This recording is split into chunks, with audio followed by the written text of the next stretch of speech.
Señores, gracias por estar en mi canal de YouTube, compartiendo un vinito aquí con Xiomara. Xiomara es una montra con pantano y efectos especiales en el tema de emprendimiento.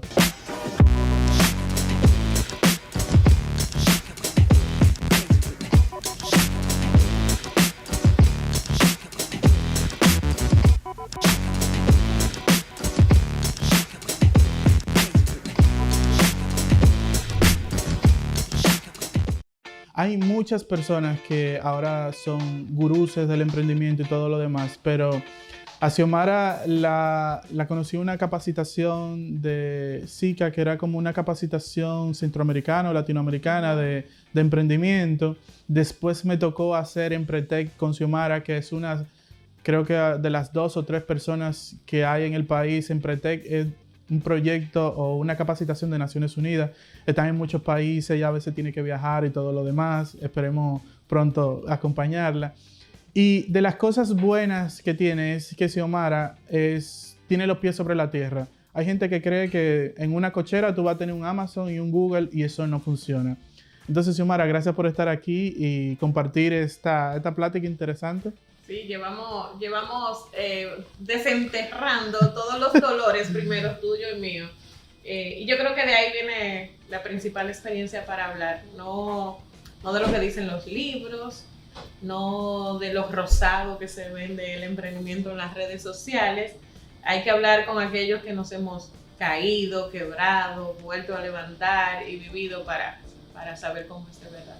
Xiomara, si una gente empieza a tener pensamientos de emprender, ¿qué es lo primero que tú le digas? ¿Hay un ABC o hay algo que tú le digas, bueno, esto es así, así, así? Tú que tienes, o por ti que pasan muchos emprendedores, ¿qué es lo primero que tú le dices? A mí me llama mucho la atención primero descubrir las razones, los por qué de emprender.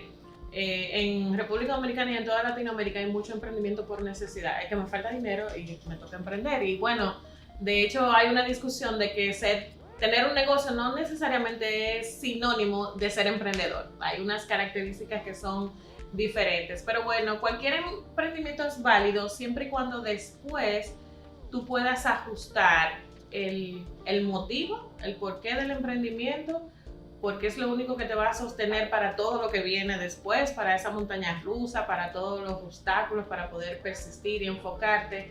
Si no es algo que realmente tú deseas con muchas ganas, es muy difícil que se mantenga. Manuel, salud primero. Gracias. Pregunta. Respuesta. Diferencias que tú has notado en tu experiencia entre empresarios, emprendedores femeninos y masculinos. Mira, buena pregunta. Yo creo que las mujeres piensan más las cosas. El hombre es más arriesgado, la mujer piensa, la mujer suma, resta, divide y hasta que no ve cierta seguridad no se lanza. Entonces yo diría que la mujer tiene como una zona de confort mucho más amplia y yo creo que por la mujer piensa más que el hombre es más arriesgado, la mujer piensa mucho en la familia, en la seguridad quizás de quienes depende, el hombre se arriesga mucho más, esto no es que de bien o mal. A veces el hombre, por no tener conocimiento necesario o por arriesgar sin saber que hay un patrimonio, si tú tienes hijos y hay cosas que influyen. Entonces yo creo que el hombre es más arriesgado muchas veces sin tener todo tipo de información. La mujer es menos arriesgada, pero cuando va al emprendimiento se va con más recursos, con más conocimiento y es muy probable que los negocios, las mujeres son, yo diría, más o mejores administradores que los hombres. Entonces yo creo que la mujer piensa más antes de hacerlo, pero después que lo hace tiene más recursos. Sería un éxito combinar esas dos estrategias Sí. y sacar un híbrido. Lo ideal sería eso, que la mujer tenga la información y accione. Y el hombre también que busque información antes de y accione. Yo creo que el factor emocional, el hombre se emociona mucho, pero no piensa y no analiza. La mujer es mucho menos emocional, es más analítica. Pero cuando se va por lo seguro. ¿Se vale otra? Sí, claro que sí. Manuel está sentado en una mesa de negociación.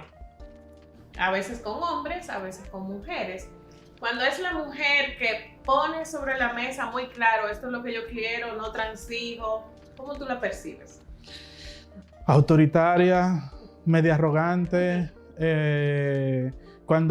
Mira, eso es muy importante. Yo creo que la mujer ha vivido mucho en el sentido de... Ha habido mucho machismo a nivel de la historia. Entonces la mujer ha tenido que tener mucha energía masculina para en los negocios poner su posición y que no le engañen. Hay un rule que es como una creencia limitante. No, yo soy mujer, a mí me han engañado, y eso es mentira. Entonces las mujeres que tienen temple, que son ejecutivas, que tienen mucho poder en cuanto a una empresa, han tenido que tener esa firmeza y esa energía masculina para poner su posición y que la gente no vea como que está flaqueando. Entonces, eso yo entiendo con la mujer. En el sentido de que si me voy a una negociación con la mujer cuando pone su posición es más dura. Quizá con el hombre se puede negociar más, es más flexible, pero la mujer es más radical. Desde mi perspectiva, efectivamente, por las razones que tú mencionas, la mayoría de las mujeres hemos masculinizado nuestro liderazgo, entendiendo que de esa forma vamos a conseguir ser respetadas o miradas al igual que un hombre. Sin embargo, en el tiempo me he dado cuenta que el arma más poderosa que nosotras tenemos es nuestra feminidad. Oh, mira qué interesante. Dame un trago por eso. Xiomara Frías, hay una realidad, República Dominicana, país latinoamericano, un país en subdesarrollo, que la gente tiene que vivir de pluriempleo porque hay que buscársela como uno pueda. Hay mucha gente que empieza a emprender porque necesita dinero extra, porque no le da el dinero. Entonces, la realidad no siempre es... A mí una de las chicas, una asesoría, no, yo quiero hacer un festival gastronómico vegano. La idea estaba súper cool. Ella no tenía dinero, ella no tenía experiencia, y cuando le paso un filtro, yo, no, mi hija, es que tú no deberías de hacer eso. ¿Por qué? Pero después indagando, es con un pique con la mamá y el papá que no le quieren dar dinero, que va a empezar a hacer un festival para salirse de la casa porque los papás le dan una jipeta, pero entonces le están recortando el presupuesto y la mesada. Entonces, o sea, del principio no. Pero la idea estaba muy interesante. República Dominicana todavía no se ha hecho un festival vegano, pero tú sin experiencia, sin presupuesto, de entrada había que buscar 600,000 pesos. Porque hay muchos costos que tú tienes que contratar y todo lo demás. Entonces ella invirtió $300 en una asesoría conmigo y dejó de perder 600,000 pesos en algo que estaba destinado. Fue lo más barato, la pérdida más barata que tuvo. Hay dos caras en esto. Uno, que lo que sea un evento, sea cualquier negocio, hay que mirar el para quién es ese negocio, si hay gente que realmente quiere ese negocio, si está dispuesto a pagar lo que tú quieres. Entonces todo negocio tiene que construirse con los potenciales clientes, no solamente para ellos. O sea, es con ellos, es buscando información, es validando si eso que tú tienes concebido como la mejor idea del mundo, realmente hay alguien que va a pagar por eso y hay alguien que lo quiere comprar, si hay mercado disponible para eso. A veces quizás no funciona aquí, pero funciona en otro lado, entonces eso se descubre ahí. Pero después hay muchas habilidades que están con el emprendedor, muchas capacidades que no todas las tenemos. A veces tenemos el arte que tú tienes para producir videos, redes sociales, pero no para gestionar un negocio. Entonces, la parte financiera, la parte de planificación, para mí son dos patas que no se pueden quedar. Son parte de las razones importantes por las que quiebran muchos negocios, aunque las ideas sean realmente espectaculares, aunque haya mercado. El tú poder planificar, evaluar riesgos, reconocer con cuáles recursos tú cuentas, saber que no todo está en ti, que te tienes que rodear de personas, de las mejores personas, en esas áreas donde tú realmente no eres un pro, pero que se necesitan esos recursos para emprender. Importante eso que tú dices. Hay negocios que no están en el tiempo adecuado. El fax debió de ser en los 70 el mejor invento. Sí. Con un papel tú ibas de España a República Dominicana y era como una copia exacta. y pensaba que el fax iba a destronar las cartas. Y no fue hasta la llegada del internet que se convirtió el correo electrónico masivo, donde pudimos, ya las cartas casi no se usan, por no decir que no se usan. Entonces hay proyectos, hay emprendimientos, hay inventos que están fuera de época. Entonces hablaste de otros países. En México, que me ha tocado trabajar mucho en México, tengo parte de mi equipo en México. En México, un emprendimiento es diferente a República Dominicana. En México solamente el 17% de las personas tienen tarjeta de crédito. Funciona mucho si tú vas a hacer un e-commerce, pago en colmado. Hay plataformas como PayU. Ah, mira, compré eso, toma el código y te paga y la cosa te llega a tu casa. O sea, en República Dominicana, que somos un país más pequeño, eso ni pensarlo. Cualquiera tiene una tarjeta de crédito, débito. Yo creo que el 100% de los trabajadores están bancarizados, o casi el 100% de lo de empresas. Y quizás los informales, quizás no. Y cuando viene a ver, tienen una tarjeta de ahorro. ¿Cómo funciona, ya que tú has tenido contacto con varios países de Latinoamérica, cómo funciona el sistema de emprendimiento? ¿Es igual en otros países? En Brasil creo que también haces cosas en Brasil. ¿O hay un librito para cada país? Hay un librito para cada negocio, para cada momento, para cada país. Yo creo que ese es el arte principal a desarrollar, esa capacidad de tú reinventarte, cambiar, hacer clic, tomar un modelo y saber que sí y que no, porque no puedes copiar literalmente todo. Los creativos del copy. Sí, los creativos del copy. Y lo hablábamos antes de grabar. Manubel de Inspire hace 8 o 9 años no tiene nada que ver con lo que son hoy. Totalmente. No tenemos nada que ver hoy con lo que éramos hace el año pasado con la pandemia. Tuvimos que volver a ajustar, volver a cambiar. Entonces no hay quien te diga a ti, mira, es justo esto lo que tiene que hacer, no pague, que por ahí no es. O sea, te están vendiendo sueños. E inclusive yo soy muy de trabajar con las mujeres con las que trabajo, sobre todo el que funcione para ti. El tipo de vida que Manuel quiere no necesariamente es el que Xiomara quiere. Con el mismo negocio, con el mismo mercado, con las mismas posibilidades. Hay negocios que implican esforzarte en un nivel que quien tiene hijos, por ejemplo, quien tiene familia, quien quiere dedicar tiempo a otras cosas, no está dispuesto a hacerlo. Entonces el modelo de negocio de tu empresa, de tu negocio, tiene que funcionar para ti. No puede ser una carga, tiene que ser algo que te ayude a hacer y vivir mejor. Xiomara, partiendo de eso, a muchos emprendedores quizás no tienen un crédito financiero óptimo. Yo sacrifiqué mucho mi crédito cuando estaba iniciando y no le di tanto interés. Ahora yo manejo un flujo muy bueno de dinero. Gracias a Dios tengo clientes en Isla Caimán, Colombia, en Estados Unidos, en New Jersey, Miami.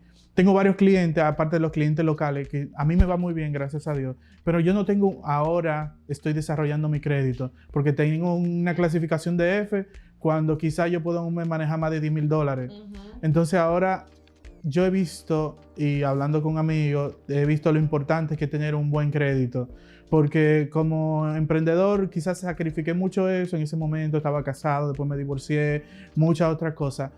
Pero ahora, hablando con los empresarios que hablo, con la gente de nivel que hablo, veo qué tan importante es tener un soporte financiero donde tú pongas el mínimo, tu credibilidad, tu score financiero, y el otro % del dinero te lo preste un banco. ¿Qué tan importante es eso en el emprendedor que tú has visto? Es tan importante tener mal crédito como no tener crédito. Es igual que okay. Te lo comento porque tú estás hablando de la parte personal, que es esencial porque al final tú eres la cabeza del negocio, pero el negocio per se tiene su historial de crédito.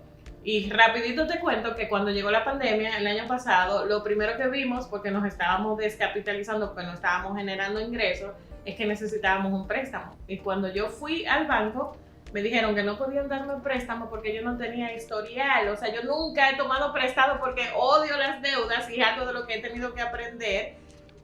Y no me pudieron dar el préstamo. Al final transamos en una tarjeta de crédito para ir cargando e ir haciendo crédito a nombre de la empresa.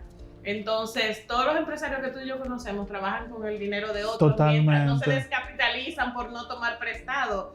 Dejan eso ahí como garantía para ir pagando. Entonces, la inteligencia financiera, el saber cómo invertir, el prever, el calcular, el no estar lo comido por lo servido y ya compré, pagué y volví, me quedé en cero de nuevo, es esencial para crecer.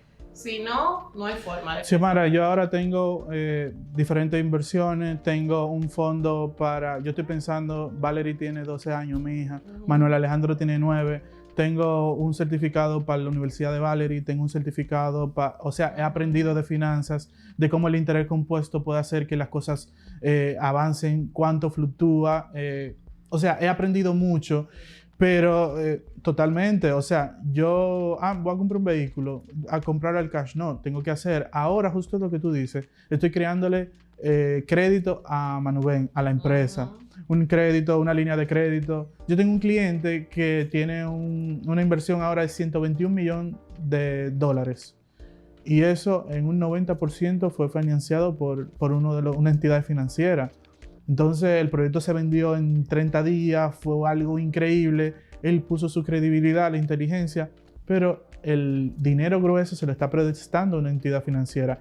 Entonces los ricos trabajan con el dinero de los bancos por un... Y no implica que él no tenga. No, claro. Eso, pero esa otra parte la tiene produciendo. Claro. Para justo poder pagar eso. Claro, la diversificación. Mira, a mí me llega una anécdota increíble. Que uno de los libros de Tony Robbins que leí habla del dinero y él decía, hubo una pareja que se sacrificó toda su vida para tener una pensión y eran muy austeros. Y en uno ya cumplen 60 años y los dos dicen, bueno, vamos a darnos el mejor crucero. Pero en el crucero nos vamos a llevar pan y queso para cuando haya que comer, nosotros como por la austeridad, porque querían pensionarse con una buena pensión, cuando llega la hora, se van al camarote a comer. Y así pasaron, eran 10 días. Y la noche 9, ellos dijeron, bueno, le dijo, vamos a darnos vamos a darnos la cena en verdad que no queremos. No nos vamos a ir para el cuarto si hay que pagar lo que paguemos, porque querían disfrutar ese momento en el crucero. Darse un gusto, claro. Y cuando se dan la cena, champán, marisco, y llega la hora de pagar y él le dice al mesero, ok, ¿cuánto es la cuenta? Y se queda, abre los ojos, no, ¿que cuánto es la cuenta? Señor, ¿a ustedes no le dijeron que eso estaba incluido en el precio? O sea, ellos compraron todo incluido, pero mira cómo ese rule, esa creencia limitante de ser austero, no lo permitieron disfrutar mucho. Mentalidad de escasez y su mentalidad de abundancia. Y mucho hemos pasado por eso. Quizás por ese... yo iba y me pelaban y yo soy calvo, ¿por qué me va a lavar el pelo? No me lava el pelo. Y después entendí, no es el pelo que me están lavando, es la cabeza. A la cabeza es el que le da caspa. Entonces eso era una creencia limitante que yo tenía de no disfrutar un masaje, el sillón masaje, que me estén lavando la cabeza. Entonces hay muchas cosas. Y no era el mismo precio. No era un precio extra. Pero por si acaso. Pero por si... Exacto. Mira, hay alguien levantando la mano de que es así, ahí detrás. Yo creo que nos han acostumbrado a eso, Manuel, desde cómo nos criaron, desde si tienes que ser austero, desde que a menos que tú estés mega sacrificado y con mucho esfuerzo, no se supone que tú ganes mucho dinero. Entonces tenemos mucha cultura de esfuerzo en vez de cultura de productividad, de conseguir más con menos, siendo más felices, viviendo con más tiempo disponible para todo. Y nos toca comenzar a cambiar. Mi mamá todavía no... Bueno, yo creo que ahora ya sabe lo que ella resuelve. Bueno, él es profesor en la clase, pero mi mamá me veía en la computadora, pero mi hijo consigue un trabajo. Mami, que yo estoy trabajando aquí, un trabajo como el de tu hermana, de 8 a 5. Para mi mamá, el trabajar fuerte, o sea, mi mamá ahora me ve con resultados. La invité a un evento que fue chulísimo, el Social Media Talk. Y ahora una mamá orgullosa que dice, bueno, le está yendo bien, porque están viendo quizás los resultados. Pero el per se de social media y todo lo demás, quizás eso yo no lo entiendo bien. Pero viene a hablar de resultados, quizás que te está yendo de viaje, que no está viviendo, que todo lo demás, o que le puedo dar cosas que no le daba antes. Quizás ahora empiezan a valorar ese fruto que empezó hace muchos años cuando me dijeron, tú te estás volviendo loco. Todavía hoy en día esa es la historia del emprendedor. Sobre todo cuando tú no estás en una familia que han sido comerciantes o que tienen emprendimientos. Tú estás loco, vas a perder tu dinero, te vas a morir de hambre, ¿cómo tú te vas a dedicar a eso? Entonces hay que tener muy bien plantada tu autoconfianza, tu autoestima, tener claro qué es realmente lo que tú quieres en la vida, porque en último caso los resultados son míos, pero es mi decisión si yo quiero dedicarme a eso, vivir eso. Por eso yo te hablaba del por qué. Ese por qué, porque hay que pelear una guerra fuerte con el entorno. Xiomara Frías, si tú en esa bebida que tú tienes, Ajá. tú te vas a dar un trago y puedes ir al futuro o al pasado. Son dos preguntas en una. ¿A dónde irías? ¿Al futuro o al pasado? Y si te la pudieras tomar con alguien, no importa que haya fallecido, y preguntarle algo, ¿a quién sería? Ya sea en el futuro o en el pasado, ¿cuál sería tu respuesta? Que no tiene que ver con negocio. No tiene que ver con negocio. Tú y yo conversábamos, y es una conversación corta pero rica, de cómo hay cosas que tenemos que sanar. Yo me iría al pasado primero a hacer algunas preguntas pendientes que me quedaron con mi papá antes de morir, que marcaron lo que soy yo como mujer con respecto a los hombres en este momento. No solo en las relaciones personales, también en los negocios, lo hablamos hace un ratito, de cómo cuando tú te vas a enfrentar como mujer a un hombre ejecutivo que se supone que está en otro perfil, a veces nos agachamos las mujeres. Y como muchos de esos patrones probablemente yo los adquirí con lo que él me pudo dar, porque quizás él viene también de otros patrones que luego entendí que era lo que tenía y me dio lo mejor que pudiera. Y en el futuro, yo creo que en los últimos años sobre todo he aprendido a que ese futuro no lo quiero esperar tanto. Entonces yo pretendo en no más de un año tomarme, quizás no vino porque no es lo que más tomamos juntos, pero con mi esposo en mi nueva casa en Punta Cana, que es la ciudad donde yo quiero vivir y tener mejor calidad de vida. Y para eso estoy trabajando. Salud por eso. Xiomara, gracias por estar aquí en este ambiente, en mi casa, compartir esta plática interesante sobre un tema que es emprender, pero desde otra perspectiva. La gente lo ha tecnificado mucho y lo ha puesto muy, muy rosado, como tú dices. Y yo creo que hay muchas cosas sencillas que se pueden hacer para empezar a probar antes de, y después que tú des el paso, en verdad, darlo 100% de la mejor forma o con las mejores informaciones posibles. Tú que trabajas en las redes, que son un arma poderosa realmente, pero yo pienso que lo mejor y lo peor del emprendimiento, como de las vidas personales, no está en las redes sociales. Las mejores cosas se viven fuera de las redes sociales. Sí. La magia es uno sacar eso y llevarlo en digital de una forma sana. Porque hay un mundo paralelo también. Totalmente. Xiomara, gracias. Y seguimos, señores.